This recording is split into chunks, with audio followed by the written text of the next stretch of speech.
All right, welcome back to Radio Wasteland, and our guest is Samuel Hofman. Samuel, how are you doing? I'm enjoying the nice, lovely, thick, sticky, snowball, wonderful weather, snow that we're having. It went outside today, and I had about 1.5 feet of this really wonderful pack, stuff you can make snowmen out of on my car. So it's nice outside. It's pretty. That's common December for you 1st. This time of year, I assume? Yeah, here we are at December 1st already, and and then you guys had the snowstorm, or not you guys, but the East Coast had the snowstorm. Did you guys get much, or are you snow covered yet? Or we are waiting on it. We are sitting here hoping to get some. When I lived in Eugene, most of the winter all we saw was rain. So. Oh right, yeah. It melts off. Warm Pacific water and all of that. And of course, I just looked at the jet stream this morning, and it's doing some really funky stuff. And it's finally in the winter jet instead of the Arctic jet that was going on all last week and everything with the lake effect snow and everything. But there's a whole bunch of really crazy low pressure systems all over, and it's just very odd. The number and the count is way up from what it ever used to be. We're not in Kansas anymore. Our climate is definitely changing, and drastically.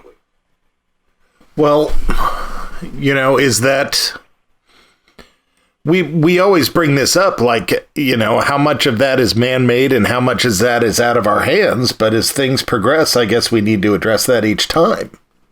Well, if you look at the CO2 level records, where they discuss ice age and or nuclear winter due to volcanic output of ash in our atmosphere and everything else, from what I can find, now of course I haven't looked into this with too extreme a depth of information, but from what I can find, that the Earth's CO2 levels are not really high enough in comparison to some of these prior major catastrophe events that occurred, like, for instance, 1850 was the year that we had no summer.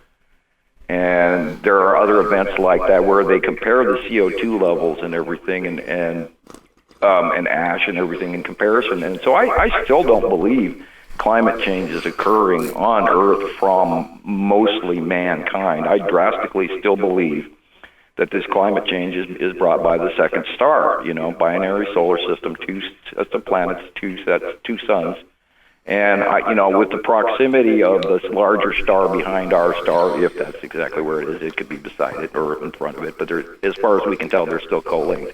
And if you have a larger star, you're going to elevate the temperature. Now, we also know that for a fact that all the planets, all the normal planets are elevating in temperature, too. So that throws it's climate change from car exhaust and airplane exhaust right out the window.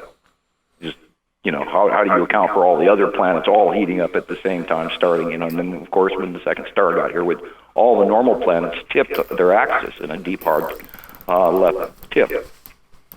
And that has, of course, been shown by NASA over the years, too, but people don't put the puzzle pieces together. Well, now mainstream scientists would have us believe that CO2 levels are higher than they've ever been, and they're on the rise. Why are we seeing that different here? Well, they're of course rising. I just don't think that we're at catastrophic fail levels. I'm sure that there is a great deal of man's greenhouse gas effect occurring, but I don't think it's to the point where we're, because I hear talk about people say, well, in about 4 or 5 years, we're going to go into this ice age. And, and of course, there's just so much rumor and so many different actual scientists that can't even agree on it. So I can understand where, rumors and YouTubers and Facebookers don't agree on the source of information as well. It's really hard to pin certain things down because in most cases throughout, a system of a circle, there's many links to the process of what actually affects everything, because everything's connected. So, I don't think we can actually just pin it down on car exhaust only, but I do think that, I truly believe that for an example, the wintering over of plants in Montana, which has never occurred, and I've had vegetables that actually lived through the snow, and you can see the sun shining on them, and there's snow on the ground, and yet these things are still alive, and that never ever occurred here before, and that's been going on for many years up here. So, if you look in films and stuff, and commercials and TV, and you see people driving down the road, and this massive bright star. Our sun has never been that big, and it's not closer to us. We just have a larger star here that I don't think people take into account. And I even myself am chiding myself constantly, trying to say, is this real? Because it is so hard for us to, reach into and grab and say, okay, things are not the way we perceive them as what they used to be, and then how do you draw the line where, you don't come off as a conspiracy nut job, and yet still try to share the information that you gathered and surmised. Now, we did watch that big red blob come in 2010, 2009, and 2008, and had we not seen that, I wouldn't be as prominently in the belief pattern that we have 2 stars, but we have to. And this, of course, is what my 1978 paper was all about, that we had to have 2 stars and 2 planetary groups, which is why I got the attention I got. Now, let me stick with the climate just for a few more questions. So one concern that scientists are always putting on us because of the climate is the point of no return. The point that there's so much carbon in our atmosphere that it wouldn't really matter what we could do to stop it. Is that something that you are still concerned about? The point? I believe that we have already passed a certain threshold of some sort, because we are, of course, seeing the Mississippi dried up this year, the Yangtze dried up this year, the Rhine, the Danube, all the major rivers around the planet last year and this year have dried up. And regardless of the rainfall that we get in the coming next year, this has already taken a chunk out of the circle that I spoke of earlier. Once you start messing with the way things work, even at ground level water, where you rob groundwater from a few miles away from here by pulling water and pumping it there, because the great example of that is where the Russians made an entire inland sea just vanish, or I think it was fresh water, but they irrigated other regions by interrupting the amount that went and filled in that infill lake year after year, and now it is not even there anymore, and that's over right next to the Black Sea, and you can look that up. Anytime we have a change, for instance, another example is that the Colorado River doesn't even meet the Salton Sea anymore, and it dries up miles and miles and miles before it even gets to where it used to.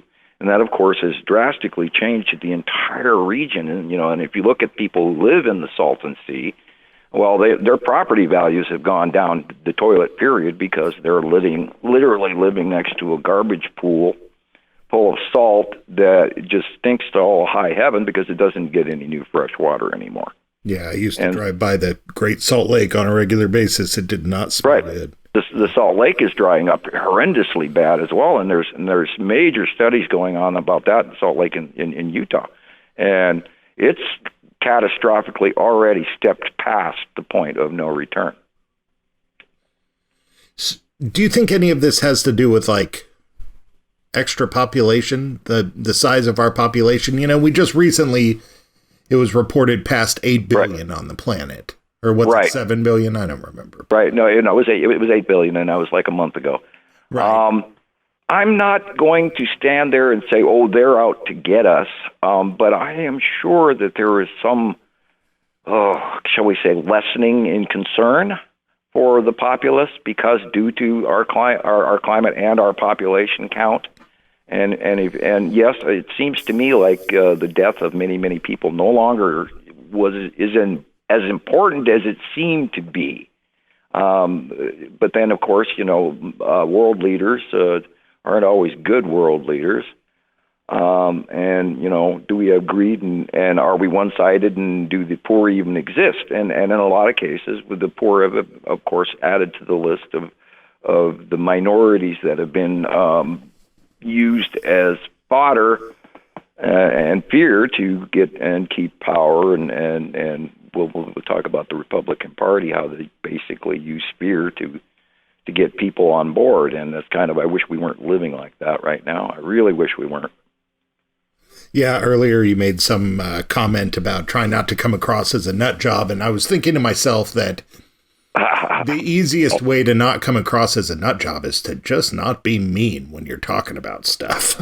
Yeah, frankly, anytime I even discuss the planets with people, they look at me like I am so out there. And I wouldn't be standing here, we're working on our 13th year now. I wouldn't be standing here on my 13th year going, well, here's this picture of this planet, and here's this picture of this planet, if they didn't match over and over and over and over and over again. And what really kills me is that people don't even see the light issue. I do not know how everybody is missing that the light is really messed up, and they accept it as normal. And it's like, don't you see that? And everybody goes, what? And you see these refractions off the side of the sun and the cutoffs of the sun, and the sun is square, and the sun is this little sliver of what it's supposed to be. And yet everybody thinks, oh, it's just clouds. No, it's a planet, that's cutting into the side of our view. And if you look over to the left, you got dark, shadowy area, and then you look in front of you, and it's bright and intense. And then you look over to the right, and you see dark, shadowy going off everywhere else. And everybody says, oh, it's just a storm coming. Well, no, excuse me. But, these same pictures are occurring around the world all at the same time.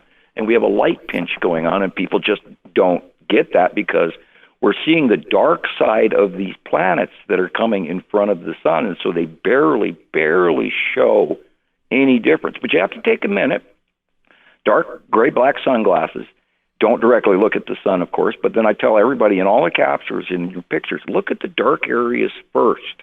Look at the angle of the light cutoff. Look at the angles of light that is shining down for this reason or that reason, or if it has an orange halo on one side of it turning to brown, well, that's debris and or a planet. And people don't understand the light issues. And I had questions today, well, why can't we see it here in New Zealand while you guys are watching it in England or the USA and everything? And I said, they move. And we usually see these planets at certain times of the day when the light angles off the sides of them, either at sunrise, sunset, middle of the day, and that's your best times to shoot for if you want to go outside. And then look to the south, and then, of course, nowadays you have to look up and down and north and east and west because we're actually inside the group of planets. They're around us at all times. And how close they are in our personal atmosphere is how well we see them, of course, at the side angle illumination, because they are between us and the sun, and so therefore we're seeing the dark side of the planets till they pass Earth. Now, currently, Uri and Nepesity and Atu are going over the top of us, and at certain parts of the day, morning and sunrise, and at night, they're illuminating and showing up, and you can see sometimes at night the bottoms of these planets that are now overhead and past Earth, which they've never been this close and this far above us before. And you can now see them at night in certain occasions. And we've had, of course, far more captures and submissions recently than we did before. But everybody said, well, how come we can't see them at night? But they are visible if you know what you're looking for. For new users and new people, why don't you explain to us just a quick rundown on what these planets are that you're talking about? Okay. Unfortunately, it's something we have to cover each time because you never know. Right. Well, Nibiru is a large water-type planet. It has, from pictures that we have received over the years, it has land masses much like Earth, and of course, very high mountain ranges, and it's just this big, huge planet. It has a fingery base cloud that looks like it's sitting in the palm of someone's spread out fingers. Saru is a greenish blue because it has less deep oceans. It's slightly smaller. It's a water-type planet also. Earth is a rock type and much smaller. Then there's two gas giants. Uri is the massive big one, and it's striped gray. and has little edges that you can see inside of its atmosphere in between some of its middle rings. Attu is a purple gas giant, and it's got angled side projecting, like almost like a 40-degree angle stripes on it, and it has a very large white moon that, of course, is dots and dots and dots all over it from asteroids, collisions, etc., like moons, which is why we know it's a moon. And then, of course, there's numerous amounts of asteroid groups that exist in their debris field around gas giants. Is usually a debris field. Now, smaller is Saturn. I believe maybe it's a red planet, and it has, we think, 3 moons, but its main yellow moon is the one that leaves the drag-off ion tail around it, which is everybody calls the winged planet, which is a misnomer of information, because Nibiru is not red, it's blue, and Saturn is the red planet and the winged planet. But anyway, I believe Saturn to be a little bit larger than Earth, and then there's green Nepacity, and it's sort of like we think it's volcanic and maybe copper or something like this, because it's all these little literal volcanic protrusions that do also affect its atmosphere when it goes by, and we've seen evidence of that. And then, of course, there's the one that I rarely mention, which is Matim. And Matim is this tiny little, I believe it's Cirrus or Cestus or make size, or maybe Earth size, I don't know. But it's bright blue, and we have not seen her in quite a few years because she, I believe, I'm not completely sure about this, but I believe she orbits around Saru and then all the way out to Uri and then back around Saru, and that's a longer path, and I believe it's a separate orbit, completely different than the rest of the bodies. Now, they spiral tighter together, and they're the inner solar system, and we are the outer connective solar system, and that's why we spiral way farther away, planet mass-wise, etc., and that's why our gas giants are in the middle, because they're all connected somehow electrically to this atomic structure that we call the compound of our binary solar system. We're not just one atom with a bunch of stuff on it. We're 2 atoms that are connected and joined, and that's how they travel. And then then of course, there's Imru, which is a massive gas giant that holds, I believe, the 2 stars and the 2 sets of planets, and that is an unlit star.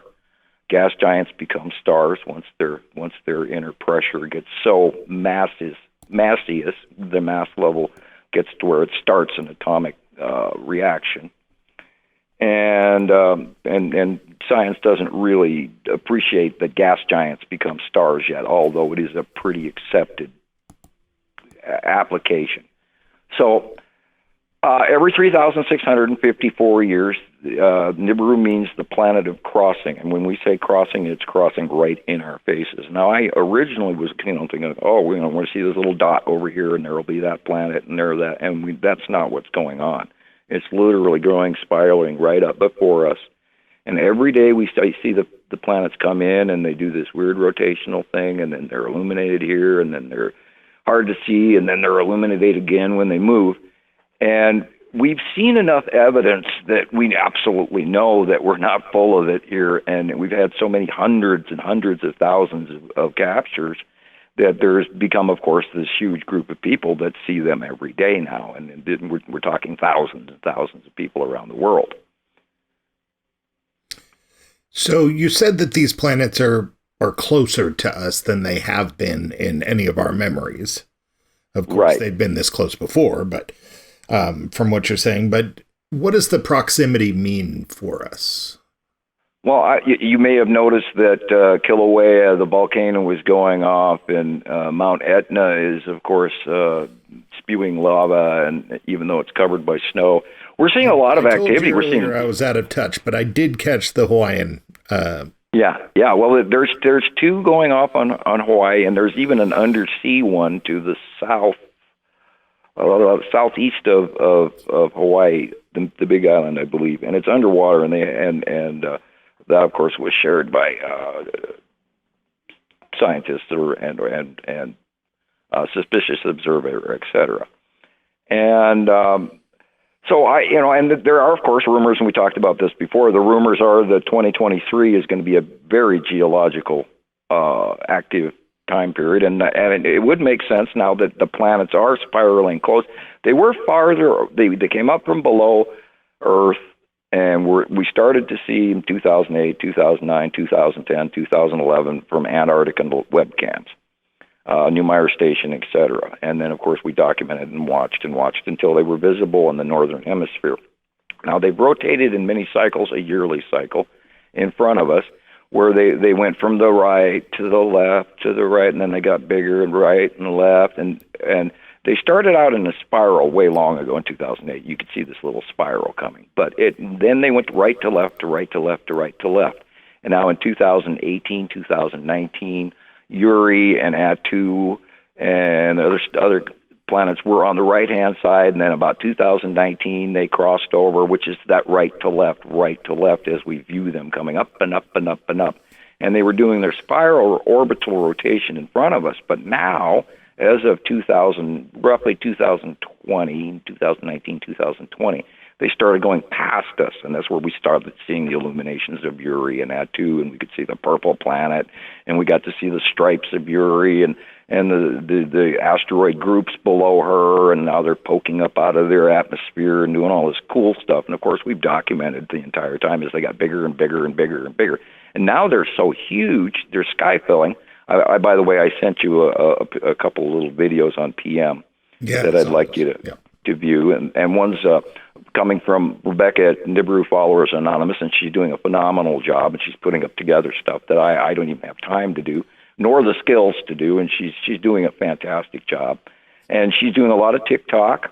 And now if you want to look up some of that stuff, go to YouTube and look up Nibiru Followers Anonymous, and Jesus is putting out tons of great stuff. One of the videos I sent you is probably the last one I sent you in PM, and he's been getting some phenomenal captures from the desert. And it's kind of hard for people on the coastlines, like West Coast, East Coast, at sea level to see as well as we do up here. Now Jesus is a little higher, and I don't know what their altitude is, but he's getting phenomenal captures. That it's just, I sit there and I'm in awe still. Everything he posts lately is just wonderful. And then of course we've got Petty and Hungry, and he's capturing some nonstop, really wonderful. And these people have learned. They've actually learned what to look for and how to identify it, and they know what to capture, and how to draw out pictures and do close-ups and stuff. And this is, of course, a process that the older members have taken a decade to learn how to do this stuff. So they're doing phenomenal work, and it's really difficult to walk up to a stranger on the street and say, "Hey, this is what's happening," and then show them stuff because they're in the middle of the show. They're not, we're on chapter 3, and they have to start at the beginning credits just to understand what's going on. So it's really difficult on new people to try and catch up and believe. And now, literally, we're not trying to jam this down their throat, but we don't have speculation. We have proof. And this, of course, like I said, we're going on our 13th year. So otherwise, I wouldn't be standing here doing radio shows, because I would think I was nuts. This is absolutely crazy that we have a second set of planets and there's people on them. And then, speaking of which, we could also discuss the Texas Cube and the Long Box Cube and the Empire Orb and all the ships that we keep sighting every day around the world. And I was under a semi-normal human assumption that by now this should have gone viral. And yet, because it's a topic that people are so unsure of, and it fears them, or they're skeptical or whatever, and I don't want to come off sounding like a nut job, they're here. They are so unbelievable, and it's every day.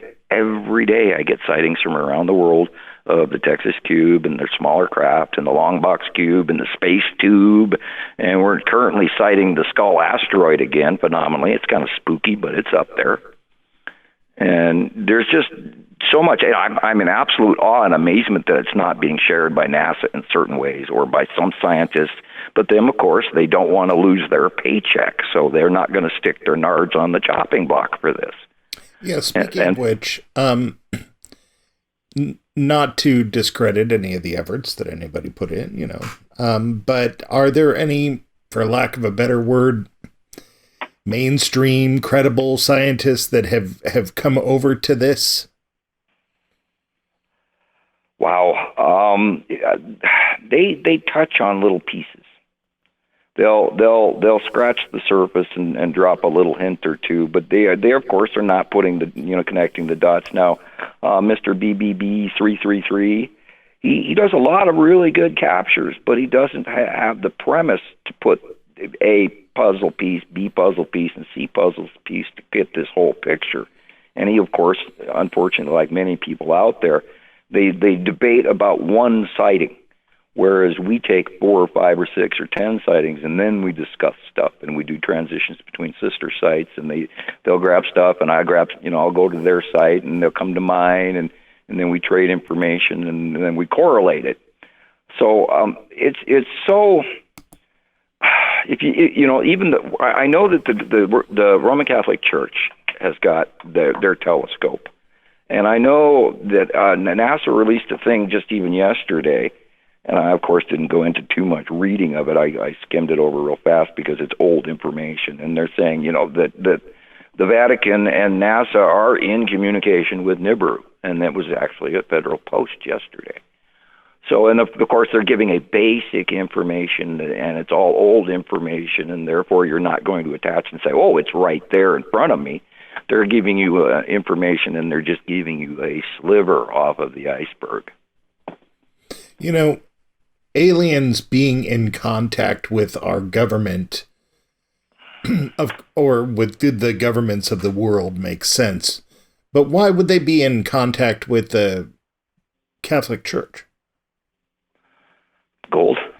And then also, I'm sure that they're in contact with other churches. Well, you'd have to put yourself in their shoes, say, whom do I want to talk to, and if I want to talk to someone, because, we are lowercase animals. I would imagine that one or two of the higher Federation groups of beings wish to promote a certain amount of us forward. And then there's other ones that don't care, and then there's other factions that probably see us as more of a commodity and a workforce and just dumb animals. So, but you can never attribute one factional outcome or willingness by one faction, because there are so many. So then, of course, it's all factional agenda for everyone here on Earth to retain power and get money and blah, blah, blah. And so they're working together.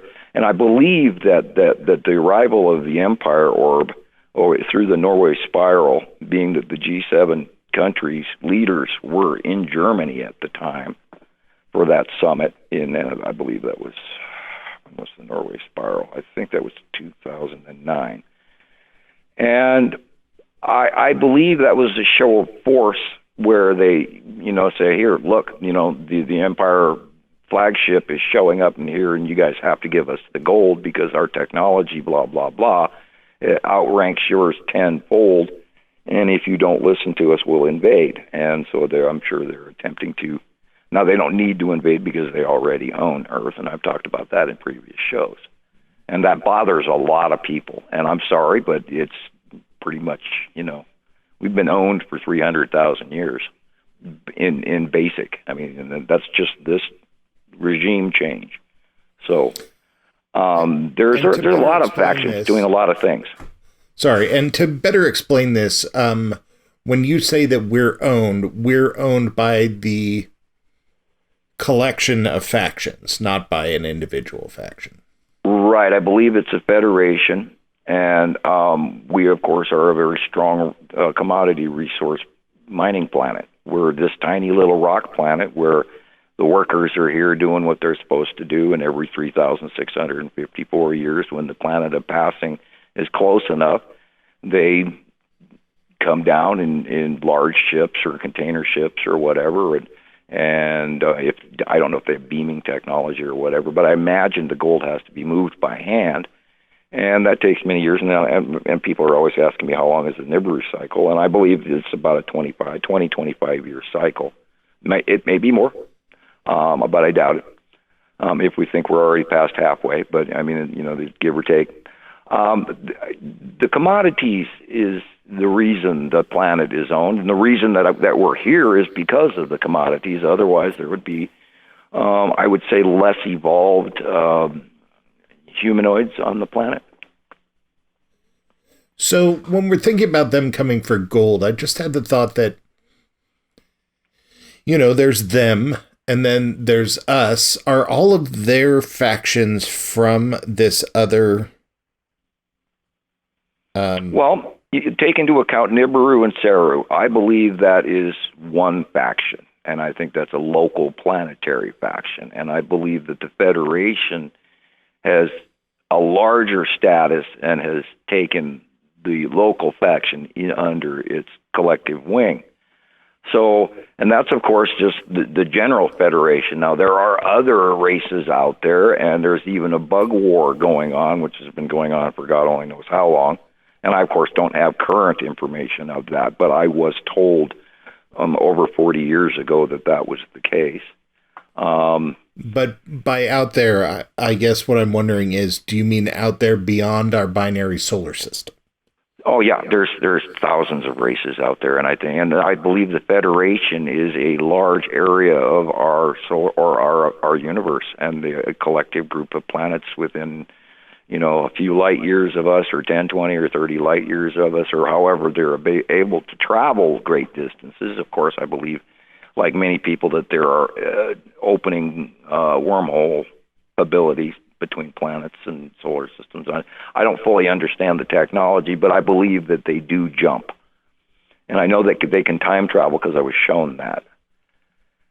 So, there's multiple factions beyond even the Federation here, and this is like 7 or 8 or 12 races grouped up and all trying to stifle and limit some incursion of other races into our part of the solar system, stealing our commodities. Because it all boils down to supply and demand of what you need to live. And this, Earth is a factory planet. So I guess where I was going with all this is, so that means that there are other factory planets out there. Oh, absolutely. Yeah, I believe that we might not even be, I think we might even be a patented product that has been distributed elsewhere as well. Humans, for instance, humanoids. Oh, right. I believe that there are millions of factions out there and millions of races, and because space is so vast, and everybody always thinks that the Big Bang was just this one occasion and everything came out of that. I don't for a second believe that universes are the same age. I think there's multiple ages from multiple universes, and we know also there's other dimensions. So, there's no putting time to this, and the fact that many of these races are millions of years ahead of us. So, and then their technology is staggering because I've seen it and I watched it and I saw it in some cases, and it's just like, wow, how do you do that? And to them, it's just basic. It's like us grabbing a book of matches and lighting a match. Right. Going back to something you said earlier, very off topic, but you were talking about the base clouds as the planet comes close to us, and that Nibiru had sort of like finger-like base clouds that sort of resembled a hand coming up around the bottom. Right. What I'm wondering is, are the base clouds our planet coming close to their planet, or are the base clouds something that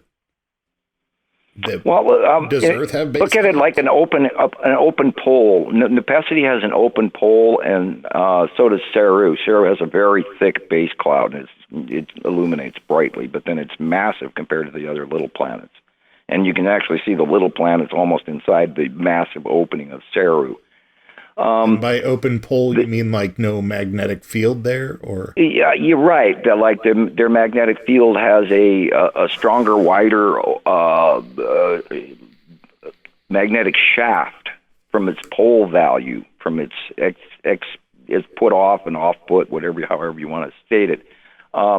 And we've even seen evidence of ion bleed off, electron acceleration. We talked about the superhighway between the planets when a close pass happens, and all of a sudden our street lights and everything goes straight up into the sky, and that's accelerated ions that are taking a pathway of traveling bleed off between bodies, and we've seen evidence of that in auroras, in space bodies between one body and another, where it puts off this weird illuminated aurora. When you go, oh, hey, that's a planet, and oh, that's a planet. And of course, it was written off by by modern science as just an aurora borealis. But then if you start looking at the dark areas first and stuff, you'll start to see these big, full, dark body circles. And that doesn't occur without actually having a dark body that's actually a round planet standing there.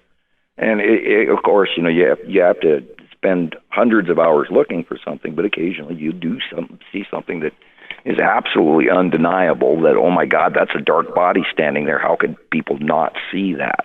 And there's numerous effects, illuminations, transfers of electricity and energy.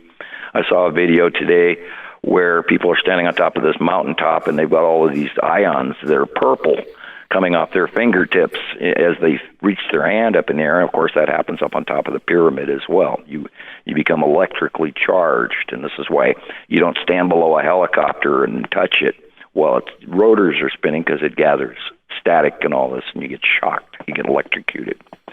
So the electrical dispersal between these bodies, the planets have 4,000 mile atmospheres. Earth is like, by the time it gets all the way up to its end of its ionosphere, it's somewhere around 3,000 some odd miles.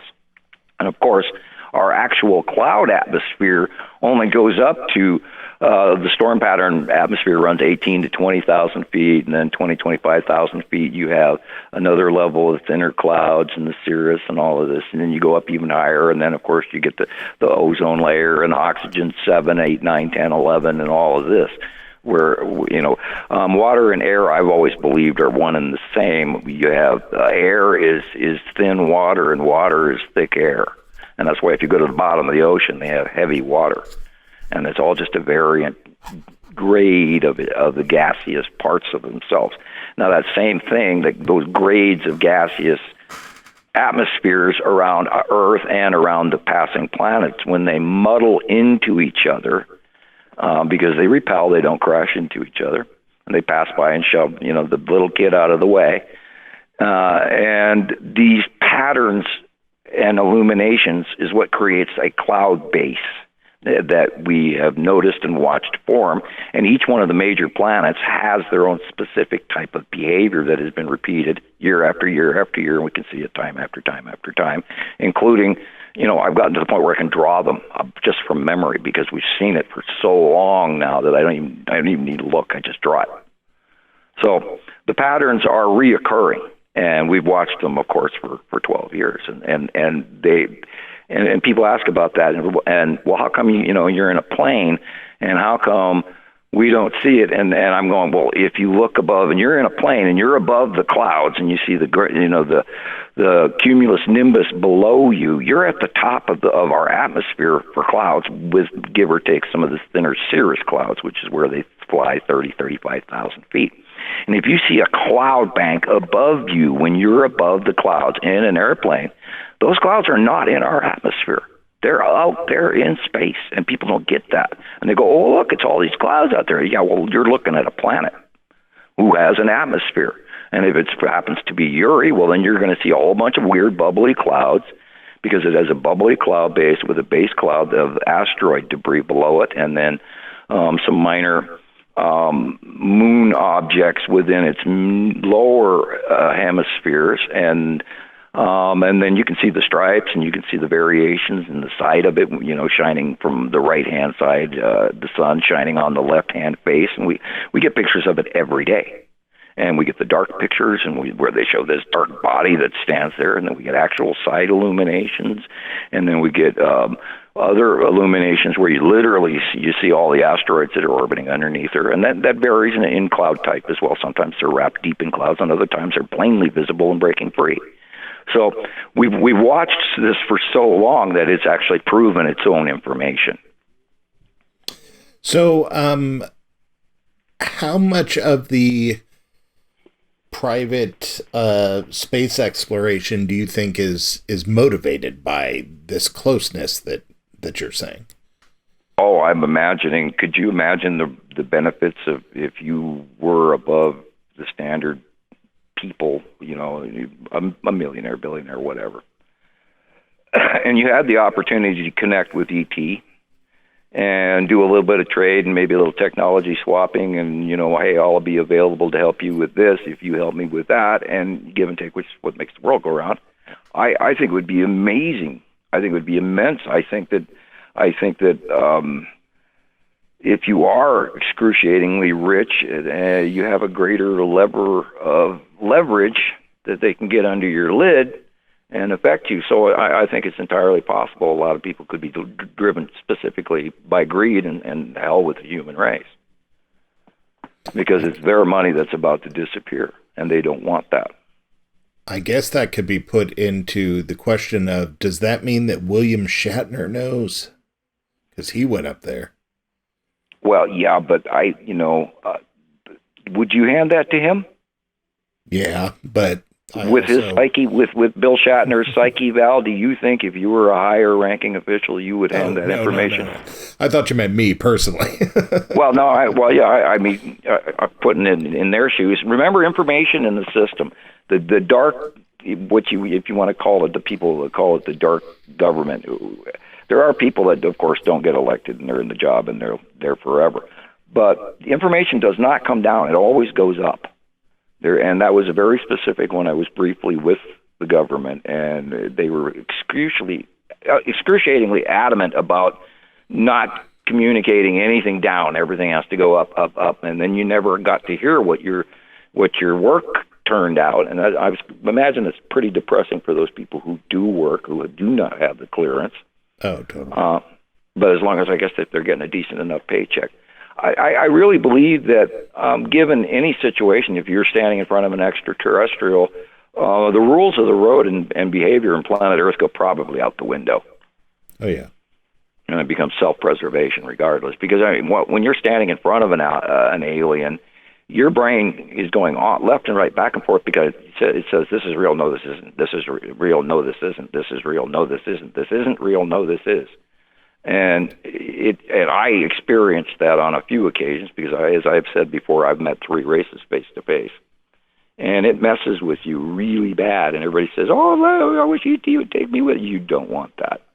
You don't want to walk away from everything you know, and it is not an easy thing to deal with. It really screws with your head in ways you can't even imagine. Paradigm shift, that's for sure. Yeah, and it puts you to the point where you take a breath and then you literally sit there and go, oh my God, what am I going to do about this? Because it's catastrophic. This changes everything we know, everything we believe in. And where do you start? And then of course, you're standing there going, wait a minute, I've been fooled. And then this is where a lot of people that start jumping into some of the crazy conspiracy shit, because they go, well, I was so fooled. How come am I being fooled about everything else? And it's kind of like somebody, when a scammer scams a victim, and that victim knows he's been scammed and realizes all of a sudden he's out of money. He doesn't report the scammer because he's embarrassed. And that's why that crime continues to be gotten away with. Now, there's a lot of people who have met aliens and absolutely do not dare tell anyone. And then there's the people who say they met aliens, and a good portion of them I never believe, unfortunately, and I should be a little kinder. But it's hard. I even suffer from I don't believe you. And the major thing with this is it's so absurd for humans to believe that we are the only people out here. It's beyond arrogant. It's absolutely dumb. And I think people think that Earth is ours, and who's to say there hasn't been another race that grew up here in between that last 65 million years that we don't account for? And there's a lot of that, and we find these little bones, and, they find skeletons of these fairy creatures. They got skeletons with wings, and they're embedded in rock, and they find this shit in Australia all the time. And it's like there's so many sightings and so many occurrences of them. How can we discount it? So there's so much more going on. But then you have to be very careful not to jump into the conspiracy theory crap, like the Q, who I dare not even hardly mention because of how far that's dragging the science world down the toilet. And I've recently studied them and a whole bunch of other topics, including the economies of our world economies and our climate and this and that and the other thing. And geologic, and of course, there's the big warning of we're already seeing the changes in geological events. So I'm telling people we're going to have a funky year next year. And it's going to be spooky. And of course, I have been, I can ask you, how accurate have I been? On the state of the world, it's definitely worse. Yeah, on the weather changes, et cetera. I look back at some of our older shows from 21 and early 22 and 2000, and my predictions were absolutely accurate. Were exactly what I see coming, and of course, I know background information. Plus, I do my homework. So, and what's going to happen in 2025 when that audit from the Federal Gold Reserve comes to play?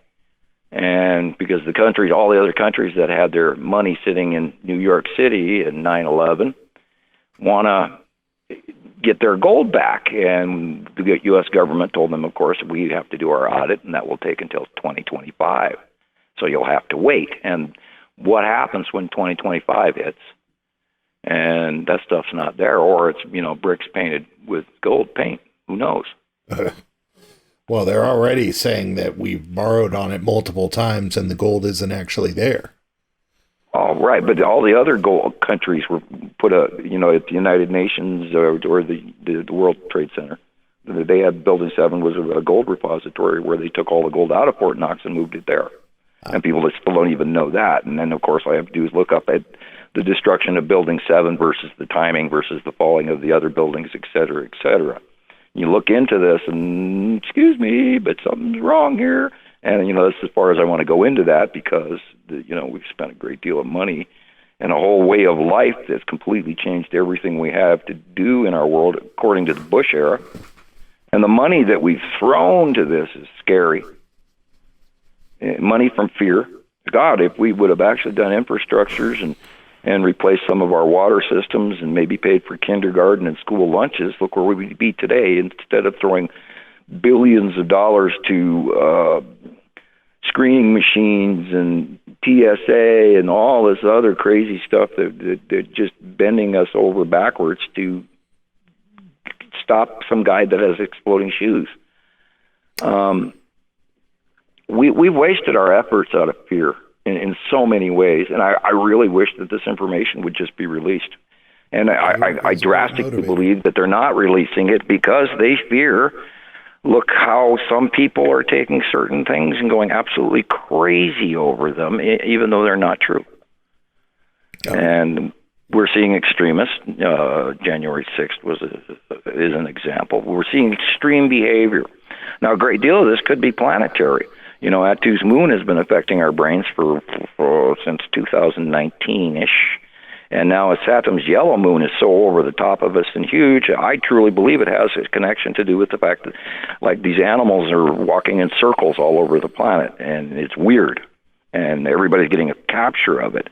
And there was just announced recently that over 50 million birds have died.